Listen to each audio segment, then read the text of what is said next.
మలుపు టీవీ సమర్పణ ఆరోగ్యశ్రీ తీసేయలేదు, పేరును మాత్రమే మార్చామని క్లారిటీ ఇచ్చారు ఆంధ్రప్రదేశ్ రాష్ట్ర వైద్య ఆరోగ్య శాఖ మంత్రి సత్యకుమార్. నెల్లూరులో బీజేపీ కార్యకర్తల సమావేశంలో పాల్గొన్న ఆంధ్రప్రదేశ్ రాష్ట్ర వైద్య ఆరోగ్య శాఖ మంత్రి సత్యకుమార్ అనంతరం మాట్లాడారు. గత 5 ఏళ్లలో ఆంధ్రప్రదేశ్ రాష్ట్రాన్ని పూర్తి అవినీతిమయం చేశారని, అన్ని వ్యవస్థలను నాశనం చేశారని ఫైర్ అయ్యారు.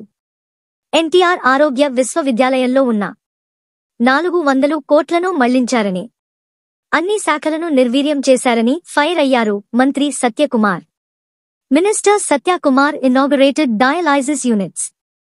జగన్ ప్రవేశపెట్టిన జె బ్రాండ్ మద్యం వల్లే రాష్ట్రంలో పలువురు కిడ్నీ, లివర్ వ్యాధులతో బాధపడుతున్నారు. ఆరోగ్యశ్రీని తీసేస్తున్నామని తప్పుడు ప్రచారం చేస్తున్నారని ఆగ్రహించారు. ఆరోగ్యశ్రీ పేరును మాత్రమే మార్చామని, కేంద్ర ప్రభుత్వ ఆయుష్మాన్ భవ కార్యక్రమాన్ని కూడా దీనికి జోడించామని క్లారిటీ ఇచ్చారు. జగన్ను రాష్ట్రంలో ప్రజలు ఎవరూ నమ్మడం లేదని, చివరికి ఆయన తల్లి, చెల్లి కూడా నమ్మడం లేదని చెప్పారు. అందుకే ఢిల్లీ వెళ్లి అబద్ధాల చెబుతున్నాడు.